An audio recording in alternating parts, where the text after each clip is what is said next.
Dietary management in diverticulosis.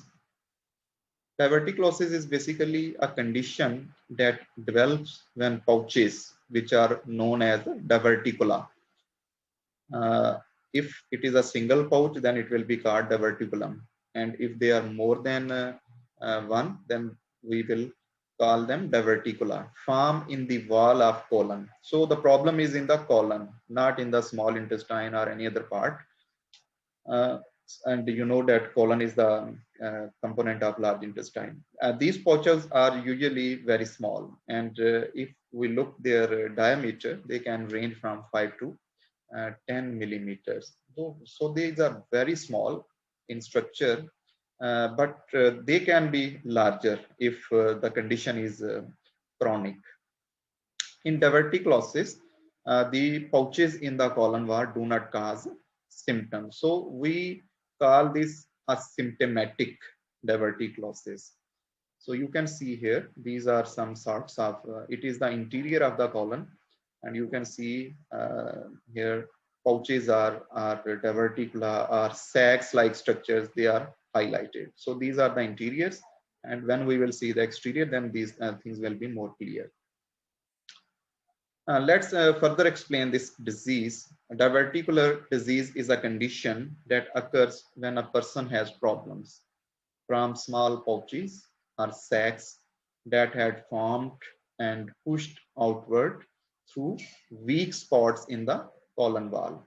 तो इसमें हमने ऑलरेडी इन चीज़ों को डिस्कस किया हुआ है कि भाई 4 कह लें कि लेयर्स हैं जिन पे कॉलन कंसिस्ट करती है, और जो इसकी इंटीरियर्स और उसके बाद फिर सब्सिक्वेंट जो एक्सटीरियर की तरफ अगर हम मूव करते हैं तो म्यूकोसा, सब म्यूकोसा, और फिर उसके बाद मस्कुलर लेयर है और सीरस लेयर है, तो इस तरह ये कंसिस्ट करती है. तो प्रॉब्लम क्या होती है बेसिकली डायवर्टिकुलोसिस के अंदर कि जो म्यूकस और सब म्यूकस लेयर है वो पुश करके जहां से भी उसको मस्कुलर लेयर वीक नजर आती है उस स्पॉट में से वो बाहर निकलने की कोशिश करती है.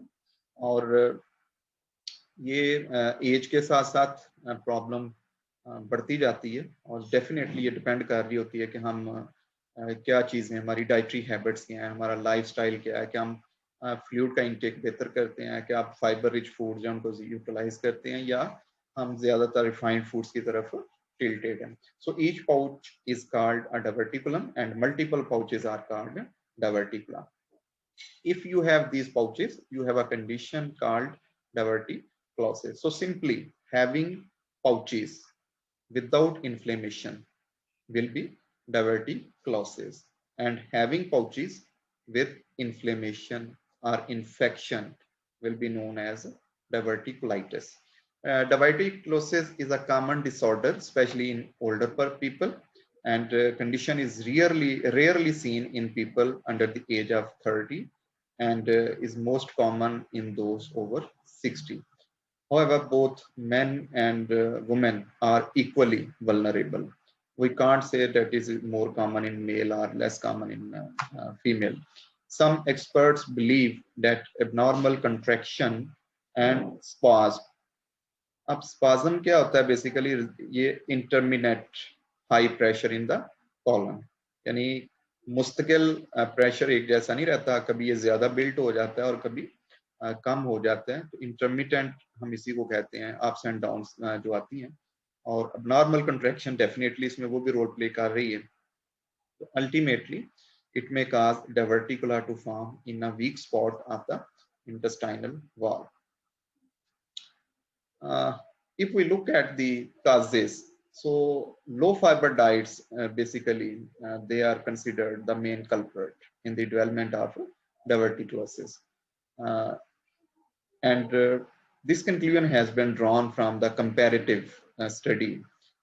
For example, the individuals from Africa where the diet is high in roughage, diverticulosis is rare, because these people are mainly relying on the corn, sorghum, wheat, such type of foods, and highly processed foods are less available in these areas. whereas in Europe, Africa, Canada, Europe, America, Canada, and Australia, and some similarly, the most recently added developed countries, China, the people are shifting their diets from whole grains or fruit and vegetable based to processed ones, because maybe they have less time to buy the natural foods and prepare them before consumption, whereas the readily available and utilizable nature of processed foods is the main force for their high consumption. Especially you can see here the fast foods. Besides dietary differences, diverticulosis may be due to genetic predisposition.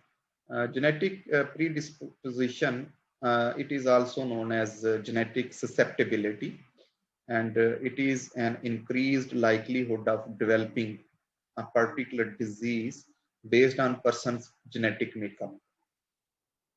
A genetic predisposition results from specific genetic variations that are often inherited from a parent.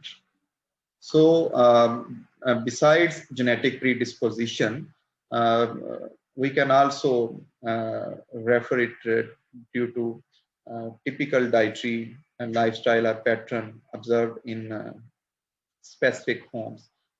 आप देखेंगे जिस घर में parents they act as a gatekeeper, और जो भी घर के अंदर फूड की सप्लाई होती है वो रेगुलेट करते हैं. तो जिस घर के अंदर refined foods, ready to eat, ready to cook, ready to use, और ड्रिंक्स, इवन कार्बोनेटेड जूसेस, इस तरह की चीजें ज्यादा आएंगी, जो फास्ट फूड है उसका ट्रेंड ज्यादा होगा, तो वहां पे पूरी फैमिली के अंदर एक पैटर्न हमें नजर आता है. और कुछ फैमिलीज ऐसी हो सकती हैं कि जहाँ पे फ्रूट्स, वेजिटेबल, इसका इंटेक जो है वो इंश्योर किया जाता है. पेरेंट्स खुद भी ऐसी चीजें लाइक करते हैं और बच्चों में भी ये चीजें जो है वो बिल्ट हो जाती हैं. अगेन हम इस चीज को रिपीट कर रहे हैं भाई, for just your own information. Diverticulosis में आप कॉलन देख रहे हैं यहाँ पे, और इसमें ये पाउचेज आपको नजर आ रहे हैं. तो मियर प्रेजेंस ऑफ डायवर्टिकुला, ये पाउचेज का होना, इसको हम डायवर्टिकुलोसिस कहते हैं. और अगर इनके अंदर इन्फ्लेमेशन हो जाए, और कहाँ से होती है? फीकल मास भाई यहाँ से गुजर रहा है, अगर वो रेगुलेट नहीं है प्रॉपर, बंदा जो है उसको कॉन्स्टिपेशन रहती है due to low fibre intake या low hydration levels. So ultimately faecal mass यहाँ पे स्टक करेगा, या उसमें से जो माइक्रो ऑर्गेनिजम्स हैं वो इसके अंदर स्टक करके इसकी इन्फ्लेमेशन काज कर देंगे. तो ये बेसिकली डायवर्टिकुलोसिस की कॉम्प्लिकेशन है. Having merely diverticula is known as diverticulosis, and having diverticulosis with inflammation is known as diverticulitis. और इसमें आप देख रहे हैं कि फिर जब भी यहाँ से कोई फाइबर रिच फूड गुजरेगी तो अल्टीमेटली वो इसको हर्ट करेगी और यहाँ से ब्लीडिंग होगी, और इस बंदे का HB लेवल जो है वो हमेशा लोअर साइड पे रहता है. इंडिकेशन क्या होता है कि स्टूल का कलर जो है ना वो अगर डार्क साइड पे हो, वो एक रिफ्लेक्शन होती है इस चीज की कि इसके ब्लड लॉसेस हो रहे हैं, और maybe these are due to diverticulitis. ये आप किसी इंडिविजुअल का डायसेक्टेड पोर्शन देख रहे हैं. जब स्वीयर केसेस हो तो फिर डायवर्टिकुलाइटिस जो है उसका हल क्या होता है कि सर्जरी के जरिए इन्फेक्टेड पोर्शन जो है उसको रिमूव कर दिया जाता है. ये भी आप देख रहे हैं, एक इंडिविजुअल का डायसेक्टेड पोर्शन आपको नजर आ रहा है, और इसमें आपको ये बल्जिंग टाइप सैक्स लाइक स्ट्रक्चर्स जो है नजर आ रहे हैं. जबकि इंटीरियर हम देखें तो इंटीरियर में आपको ये पाउचेस जो है वो अंदर से विजिबल है. इन्हीं के अंदर जब फीकल मास डिपॉजिट होगा तो अल्टीमेटली इन्फ्लेमेशन होने के चांसेस हैं. अब इसकी ओवरऑल मैं इसको 4 टाइप्स में डिवाइड करता हूँ. डायवर्टिकुलोसिस से डायवर्टिकुलाइटिस का जो सफर है उसको हम 4 स्टेजेस में देख सकते हैं. तो अगर भाई सिम्टम नहीं है किसी किस्म की, ठीक है, तो इसको हम डायवर्टिकुलोसिस कहेंगे, मियरली प्रेजेंस ऑफ डायवर्टिकुला. और सिम्टम्स क्या हैं? पेन नहीं होती, ब्लड के लॉसेस नजर नहीं आते, सेकंड फेज है जिसमें इसको हम क्रॉनिक प्रोसेस कह सकते हैं। ज्यादा अरसे अगर वो कंडीशन प्रिवेल करती है, हम अपनी डाइटिंग मॉडिफिकेशन नहीं करते, so diverticular disease with moderate ongoing symptoms, segmental colitis associated with diverticula, इसको हम SCAD का नाम भी देते हैं। S for segmental, C for colitis, A for associated and D for diverticula। तो इसमें सेगमेंट्स होंगे भाई, कुछ कोलन के सेगमेंट्स जहाँ वो इन्फेक्टेड होंगे वहां पे पाउचेस नजर आएंगे, कुछ जहाँ हेल्दी होंगे। सिम्टोमेटिक अनकॉम्प्लिकेटेड डायवर्टिकुलर डिजीज, इसी तरह इसकी एक और वेरिएंट है जिसमें सिम्टम्स हैं वो अपीयर होती हैं लेकिन इतनी अनकॉम्प्लिकेटेड नहीं होती, और उनको सिंपल डाइटरी मॉडिफिकेशन के थ्रू या कुछ मेडिकेशन एंटीबायोटिक्स के थ्रू जो उसको कवर कर लिया जाता है। और इससे आगे फिर जब वो क्रॉनिक फॉर्म आ जाती है, क्रॉनिक डायवर्टिकुलाइटिस। क्रॉनिक कहते हैं जो लॉन्ग टाइम के लिए, एक्यूट वर्सेस क्रॉनिक आप जरा ध्यान में रखें, तो ज्यादा अरसा जो प्रॉब्लम प्रिवेल करती है। अच्छा, इसी तरह diverticular disease with severe acute symptoms, उसको हम जब माइल्ड किस्म की या मॉडरेट किस्म की सिम्टम्स होंगी तो बाज दफा सिम्टोमेटिक है, बाज दफा नॉन सिम्टोमेटिक है। और अगर एक्यूट में क्या है कि बड़ा तेजी से कोई दर्द राइज होते हैं और इंडिविजुअल जो है उसको हॉस्पिटलाइज करना पड़ता है और फिर वहां पे ये चीजें क्लियर होती हैं, तो इसको हम एक्यूट डायवर्टिकुलाइटिस का नाम देते हैं। ये आपस में इंटरचेंजेबल भी है भाई, ट्रीटमेंट के थ्रू हम सीवियर को लोअर वाली साइड पे भी शिफ्ट कर सकते हैं, लेकिन मॉडरेट को फिर फर्दर जो लोअर साइड पे लेके आना वो कंपैरेटिवली डिफिकल्ट टास्क है। सो वी से prevention is better than cure. इसके लिए हमें, अगर हम अपना लाइफस्टाइल जो है वो बेहतर रखते हैं तो हमें इस चीज की जरूरत नहीं पड़ेगी।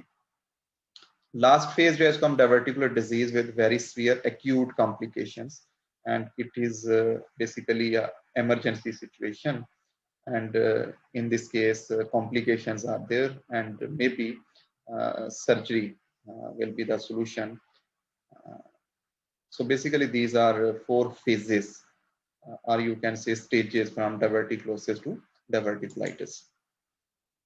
अब इनको हम आइडेंटिफाई कैसे करेंगे भाई, ठीक है, ये लेवल सीवियरिटी की बेस पे देखें तो कौन सा लेवल कितना डेंजरस है, तो उसके लिए एसओपीज क्या है या प्रोटोकॉल क्या है। तो प्रोटोकॉल क्या है कि भाई ससेप्टेड एक्यूट डायवर्टिकुलाइटिस, यानी एक इंडिविजुअल है और उसको मे बी बेली एरिया में पेन फील होती है और कुछ सिम्टम्स की बेस पे वो डॉक्टर्स के पास जाता है, तो उसका पहला प्रोसेस क्या होगा, एब्डोमिनल सिटी स्कैन किया जाएगा उसको। और एब्डोमिनल सिटी स्कैन करने से अगर कोई सिम्टम्स नजर नहीं आती, अंदर पाउचेस नजर नहीं आते, तो फिर ये इस चीज को रूल आउट कर दिया जाएगा कि इसको डायवर्टिकुलाइटिस है, ठीक है। और फिर नेक्स्ट स्टेप क्या होगा कि किसी और डिजीज के लिए उस बंदे को उसकी असेसमेंट की जाएगी। लेकिन सिटी स्कैन करने से अगर डायवर्टिकुलाइटिस नजर आते हैं, पाउचेस नजर आते हैं, तो फिर नेक्स्ट स्टेप क्या हो जाता है कि क्या ये कॉम्प्लिकेटेड है या अनकॉम्प्लिकेटेड है। और इसके लिए हमें एंडोस्कोपी जो है वो हेल्प आउट करती है। एंडोस्कोपी जो है वो हमें बताती है कि ये भाई अनकॉम्प्लिकेटेड है या कॉम्प्लिकेटेड है। और कुछ सिम्टम्स वहां पे हम देखते हैं, जैसे कॉम्प्लिकेटेड के केस में एप्सिस जो है वो जो कि बेसिकली लोकलाइज्ड कलेक्शन ऑफ पस होती है टिश्यूज के अंदर, और इससे वहां पे स्वेलिंग हो जाती है और इन्फ्लेमेशन हो जाती है। तो ये अमूमन इन्फेक्शन की वजह से होती है, बैक्टीरिया की वजह से होती है। या फिस्टूला भी हमने देखा है भाई, ये बेसिकली 2 ऑर्गन्स के दरमियान एक चैनल बन जाता है। जैसे सीवियर केसेस में क्या होगा, यही पाउच लाइक स्ट्रक्चर जो है वो ब्लैडर के साथ लिंक अप हो जाएगा। तो ब्लैडर के अंदर तो बेसिकली यूरिनेशन उसकी टास्क है, लेकिन अगर उसके अंदर फीकल मास ऐड होना शुरू हो जाए और वही उसका माइक्रो ऑर्गेनिज्म जो माइक्रोफ्लोरा है वो वहां पे आना शुरू हो जाती है, बड़ी सीवियर जो है इसकी कॉम्प्लिकेशंस होंगी। और फिर इसकी ट्रीटमेंट में उस फिस्टूला जो है ना उसको रिमूव किया जाएगा। इसी तरह परफोरेशन भी भाई इसी चीज को रिफ्लेक्ट कर रही है। तो अब चले हम बात पहले कॉम्प्लिकेटेड हमने शुरू की है, तो इसी को हम आगे लेके चलते हैं। इस वाले केस में फिर पेशेंट को जो है ना वो एडमिट कर लिया जाएगा और उसकी इन पेशेंट मेडिकल ट्रीटमेंट शुरू हो जाएगी और सर्जरी के बारे में भी चीज़ें जो है वो सिचुएशन को देखते हुए डिसाइड किया जाएगा।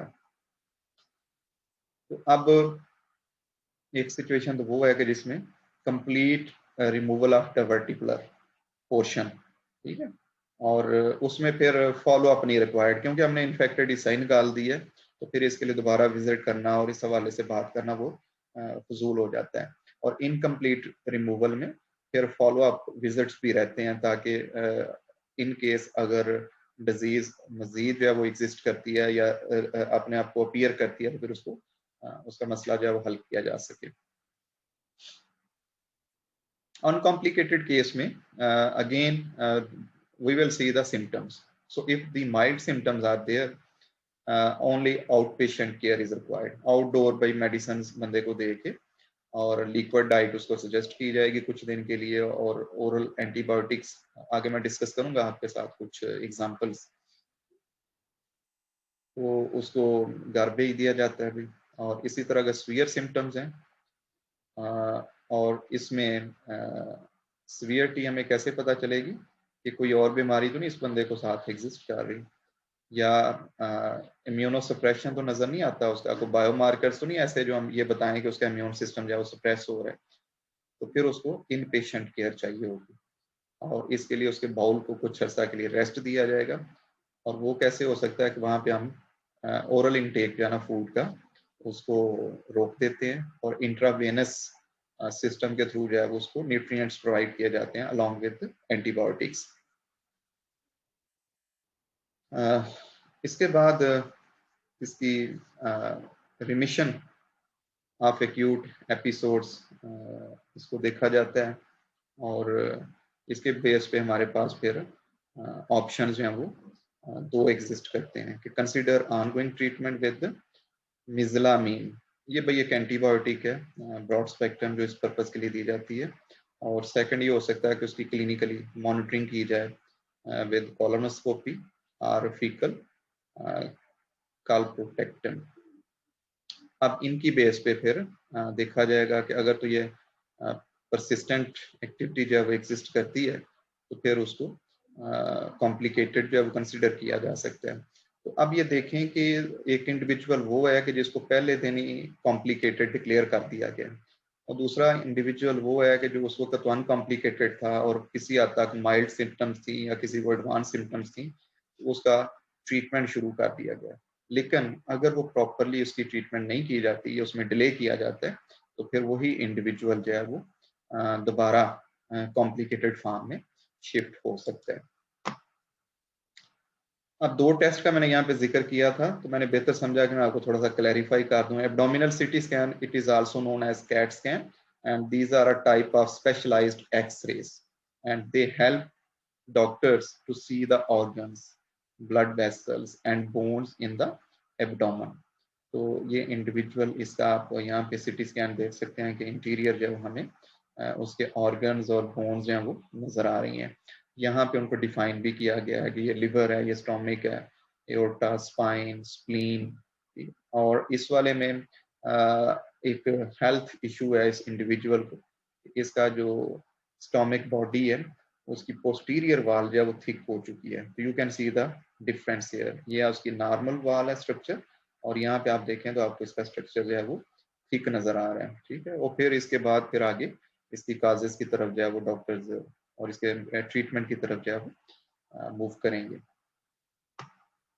इसी तरह दूसरा टेस्ट है उसको मैंने एंडोस्कोपी का नाम दिया है और इसमें आप ये अरेंजमेंट देख रहे हैं कि जिसमें अपर एंडोस्कोपी की अगर हम बात करें तो माउथ के रास्ते जो है वो इस अरेंजमेंट को पास आउट किया जाता है। आप यहाँ पे देख रहे हैं कि एसोफेगस और ये अंदर एंडोस्कोप जब स्टोमिक तक पहुंच चुकी है और इसमें लाइट, कैमरा और सैंपल कलेक्शन की फैसिलिटीज जो है वो अवेलेबल होती हैं, ठीक है। तो ये आप इंटीरियर देख सकते हैं, इसमें interior of the stomach endoscope की मदद से और बायोप्सी आप कर सकते हैं, इवन सैंपल वहां से पिक कर सकते हैं फर्दर उसका एनालिसिस करने के लिए। स्टोमिक लाइनिंग्स जो हैं वो नॉर्मल हैं या उनके अंदर किसी किस्म की नॉर्मेलिटी है उसको आप विजुलाइज कर सकते हैं।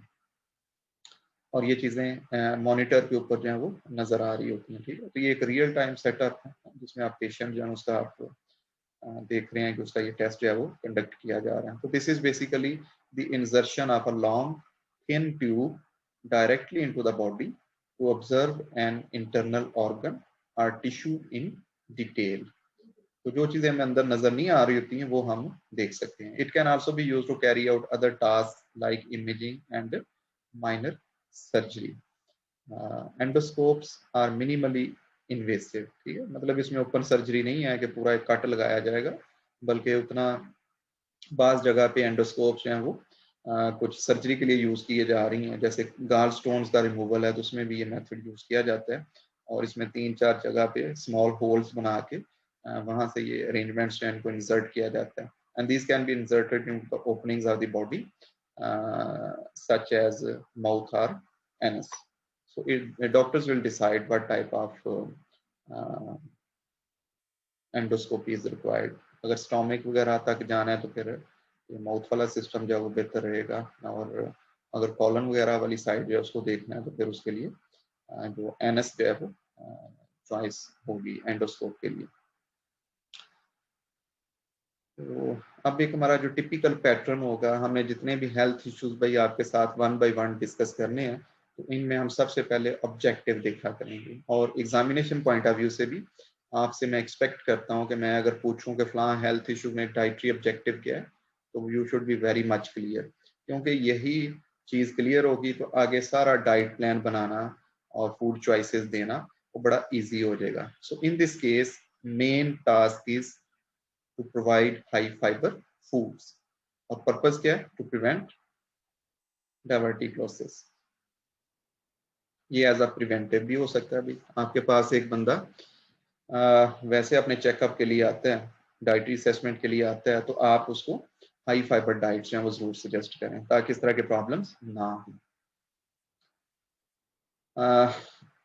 Develops when the accumulation of fecal matter in the diverticulosis pockets results in infection and inflammation, sometimes causing ulceration or even perforation. Perforation means puncture हो जाना, सुराख हो जाना।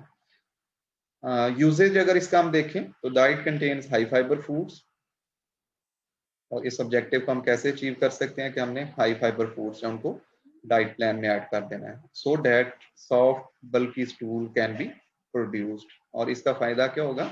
It can pass more swiftly, ठीक है, वाइल डेफिकेशन। जब defecation के लिए इंडिविजुअल जाएगा, वॉशरूम जाएगा, तो बड़ा इजीली जो है वो स्टूल पास हो जाएगा, और वहां पे एक खास किस्म का प्रेशर बिल्ट नहीं होगा। बहुत ज्यादा वहां पे स्ट्रेन डेवलप हो जानी चाहिए, वो भी इसके रप्चर का बायस बन सकती है। तीसरी चीज भाई इसमें हम देखा करेंगे फिजियोलॉजी, यानी ऑब्जेक्टिव्स और यूसेज के बाद we will see the physiology. इसको मैंने पहले डिस्कस भी कर दिया है, लेकिन मजीद मैं थोड़ा सा इसमें हाईलाइट कर देता हूँ। डाइवर्टिकुलाई आर बेसिकली हेरिनेशन। हर्निया का वर्ड भाई हमारे यहाँ पे यूज किया जाता है, ठीक है। ये बिल्कुल उसी तरह का सिस्टम है जिसमें पॉकेट्स या सैक्स जो है वो प्रोट्रूड कर जाते हैं of intestinal mucosa through the muscles of bowel wall. Bowel means intestine. The process is referred as diverticulosis if accompanied by inflammation. The disorder will be known diverticulitis. It is important to distinguish between the two because dietrophy differs for each. Diverticulosis is related to lack of fecal bulk, which increases intraluminal pressure. So it may be due to low intake of high intake of low fiber diets. So what will be the solution? We will have to increase the fiber content. The incidence of diverticulosis increases with aging proper because of the gradual decrease in the tensile strength of the intestinal mucosa and low intake of fruits and vegetables.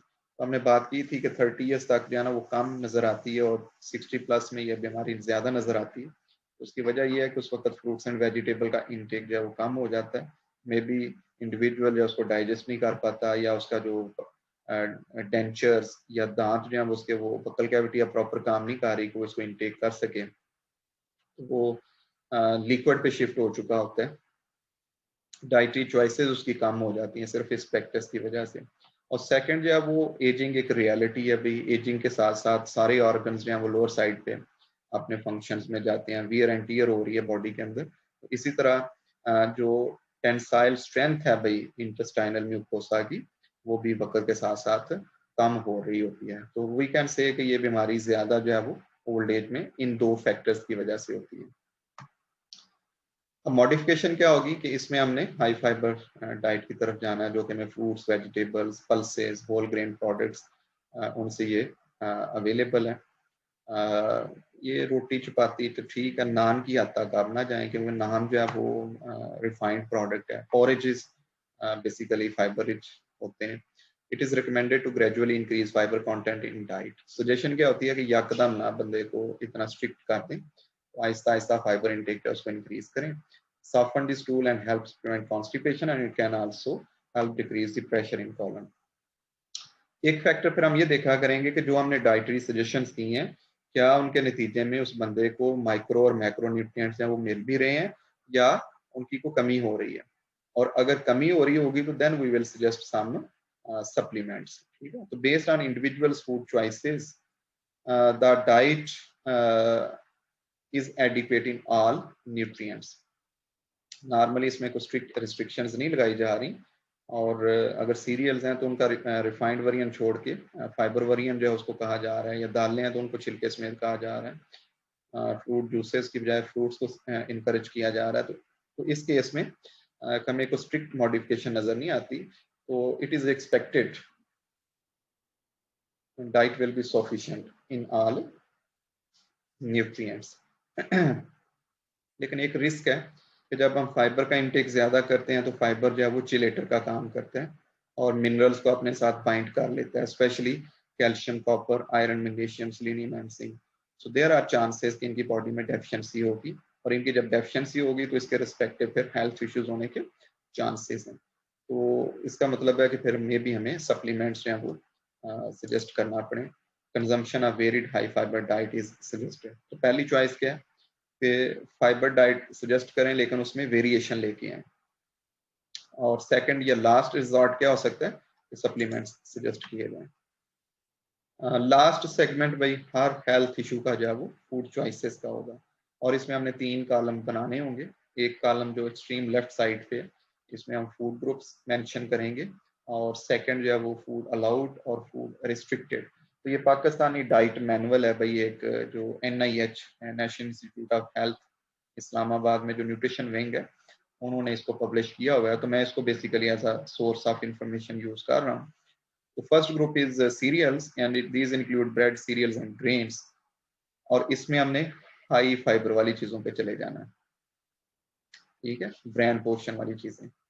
और इन्हीं की जो serials में से वो चीजें हैं कि जिनके अंदर फाइबर कम है, जैसे नान है, तो उस तरह की चीजों को, या ब्रेकफास्ट सीरियल्स ऐसे कि जिनके अंदर फाइबर का लेवल जो है वो कम है, या बेकरी प्रोडक्ट्स हैं जो मोस्टली मैदा वगैरह से बनाई जाती हैं, उनको हम कम से कम यूज करेंगे। दूध के बारे में कोई खास रिस्ट्रिक्शन नहीं है भाई इसमें। इसी तरह गोश्त के बारे में भी रिस्ट्रिक्शन नहीं है। दाल जो है उनके बारे में स्पेशली विद हस्क जो है ना उनको प्रेफर करें एज कम्पेयर टू। मना नहीं है भाई। वेजिटेबल्स जो है इसमें अगेन ये जितनी लीफी वेजिटेबल्स हैं ये बल्क का काम करती हैं, ठीक है, all in moderate quantity. Fresh fruits moderate quantity, dry fruits, nuts and seeds moderate quantity, and similarly fat intake, desserts and sweets and fluid and drinks, they are allowed, but always in moderation. और specially आपको fluids और drinks में भी अब कोशिश करनी चाहिए ऐसे यूज करें कि जिनके अंदर हमें अब फाइबर जो है वो नजर आता है, ठीक है। अब कितनी एडवांसमेंट हो गई है। एक दौर था कि इनको फिल्टर कर दिया जाता था जूसेस को, तो उसमें फाइबरस पार्टिकल नजर नहीं आने चाहिए थे, क्योंकि कंज्यूमर इनको देख के डिस्करेज करता था, इनको समझता था कि ये सेटलिंग हो गई है और ये पुअर क्वालिटी को शो करते हैं। लेकिन मॉडर्न अगर हम देखें डेवलपमेंट, उसमें फाइबर का होना किसी जूस के अंदर वो उसके ओरिजिनल पल्प को जो है वो रिफ्लेक्ट कर